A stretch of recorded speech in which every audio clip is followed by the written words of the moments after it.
안녕하세요, 여러분.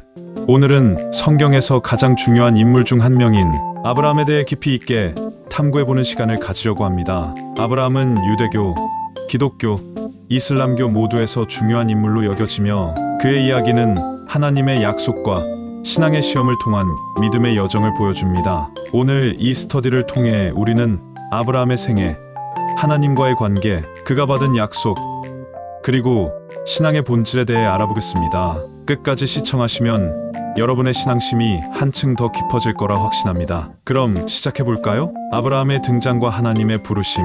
먼저 아브라함이 누구인지부터 알아보겠습니다. 아브라함은 원래 아브람이라는 이름으로 불렸습니다. 그는 메소포타미아 지역의 갈대아 우르에서 태어났고 그의 아버지 데라는 그 지역의 이방신을 섬기던 사람이었습니다. 하지만 아브라함은 하나님의 부름을 받으며 그의 여정을 시작하게 됩니다. 하나님은 아브라함에게 나타나 너의 본토, 친척, 아버지의 집을 떠나 내가 내게 보여줄 땅으로 가라. 창세기 12장에 명령하십니다. 하나님은 아브라함에게 한 민족의 조상이 될 것이라는 약속을 하시며 내가 너로 큰 민족을 이루고 내게 복을 주어 내 이름을 창대하게 하리니 너는 복의 근원이 될지라. 창세기 12장에 말씀하셨습니다. 이 약속을 통해 하나님은 아브라함을 통해 새로운 구속 역사를 시작하시겠다는 의지를 분명히 하셨습니다. 아브라함은 이 명령을 순종하며 본토를 떠나 하나님이 지시하신 땅으로 향합니다. 여기서 우리는 아브라함의 믿음을 엿볼 수 있습니다. 그는 보이지 않는 하나님의 말씀을 믿고 자신의 안락한 삶을 뒤로한 채 불확실한 여정을 시작했기 때문입니다. 아브라함의 순종은 신앙의 첫 번째 단계로서 하나님의 부르심에 대한 무조건적인 순종을 보여줍니다. 하나님의 약속과 아브라함의 믿음. 아브라함의 여정이 시작된 후 하나님은 여러 차례 아브라함에게 나타나셔서 약속을 되풀이하고 확증하십니다. 가장 유명한 약속 중 하나는 창세기 15장에서 찾아볼 수 있습니다. 아브라함은 자식이 없는 상황에서 하나님께 자신의 상속자가 누구인지 묻습니다. 그러자 하나님은 아브라함을 밖으로 데리고 나가 하늘의 별을 보여주시며 내 자손이 이와 같으리라. 창세기 15장에 말씀하십니다. 이 장면은 아브라함의 믿음의 상징적인 순간입니다. 아브라함은 하나님의 말씀을 믿었고 성경은 아브라함이 여호와를 믿으니 여호와께서 이를 그의 의로 여기셨다.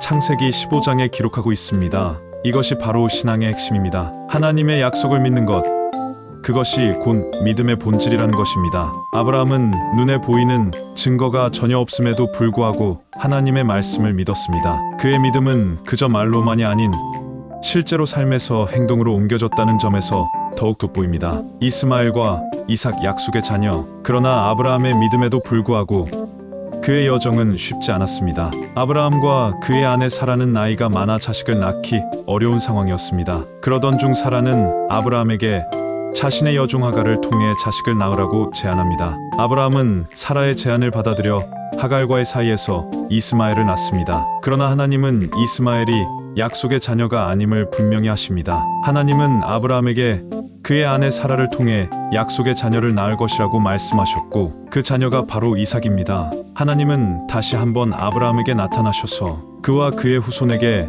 영원한 언약을 세우겠다고 말씀하십니다. 이때 하나님은 아브라함의 이름을 아브람에서 아브라함으로, 사라의 이름을 사레에서 사라로 바꾸십니다. 이 이름의 변화는 그들의 새로운 사명을 나타내며 하나님과의 특별한 관계를 상징합니다. 그리고 결국 사라는 기적적으로 임신하여 이삭을 낳게 됩니다. 이삭의 탄생은 하나님의 약속의 성취이며 아브라함과 사라의 믿음의 결실입니다. 이삭을 제물로 바치는 시험. 이제 가장 극적인 이야기 중 하나로 넘어가 보겠습니다. 바로 아브라함이 이삭을 제물로 바치는 시험입니다. 하나님은 아브라함의 믿음을 시험하시기 위해 그에게 내 아들, 내 사랑하는 독자 이삭을 데리고 모리아 땅으로 가서 내가 내게 일러준 한 산 언덕에서 그를 번제로 드리라. 창세기 22장에 명령하십니다. 이 명령은 아브라함에게 있어서 엄청난 시험이었을 것입니다. 그는 오랫동안 기다려온 약속의 자녀 이삭을 제물로 바쳐야 했기 때문입니다. 그러나 아브라함은 다시 한번 하나님의 말씀에 순종합니다. 그는 이삭과 함께 모리아 산으로 올라가 제물을 바치기 위한 준비를 합니다. 이삭이 제물로 바쳐질 순간 하나님은 천사를 보내어 아브라함을 막으시고 이제야 내가 하나님을 경외하는 줄을 아노라.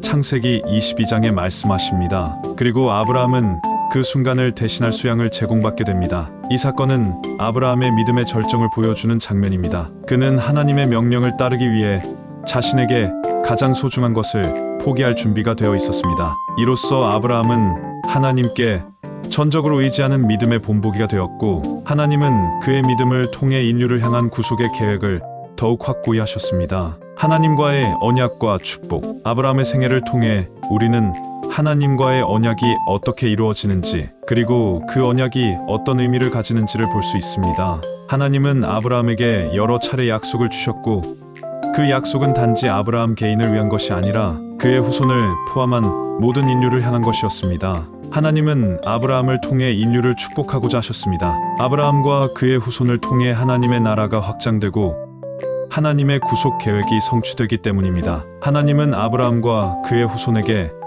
내가 내게 허락한 이 모든 땅을 내 후손에게 주어 영원한 소유가 되게 하고 나는 그들의 하나님이 되리라.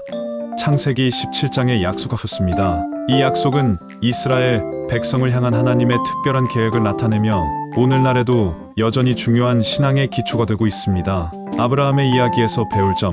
아브라함의 이야기는 단순한 고대의 전설이 아닙니다. 이는 우리에게 신앙의 본질이 무엇인지, 그리고 하나님과의 관계에서 우리가 어떻게 살아야 하는지를 가르쳐 줍니다. 아브라함의 삶을 통해 우리는 믿음, 순종, 희생, 그리고 하나님의 신실하심을 배울 수 있습니다. 아브라함의 믿음은 단순한 신념이 아니라 하나님의 말씀을 그대로 믿고 따르는 행동이었습니다. 그는 하나님의 약속을 신뢰하며 자신의 삶을 하나님께 맡겼습니다. 그의 순종은 일상적인 것에서부터 큰 시험에 이르기까지 모든 면에서 나타났습니다. 그리고 그는 하나님의 명령을 따라 자신의 가장 소중한 것을 포기할 준비가 되어 있었습니다. 하나님은 아브라함의 이런 믿음과 순종을 통해 자신의 계획을 이루어 가셨습니다. 우리는 아브라함의 이야기를 통해 우리의 삶에서도 하나님을 전적으로 신뢰하고 따르는 것이 얼마나 중요한지를 깨달을 수 있습니다. 마무리. 오늘 우리는 아브라함의 믿음과 하나님의 약속에 대해 깊이 있게 살펴보았습니다. 그의 이야기는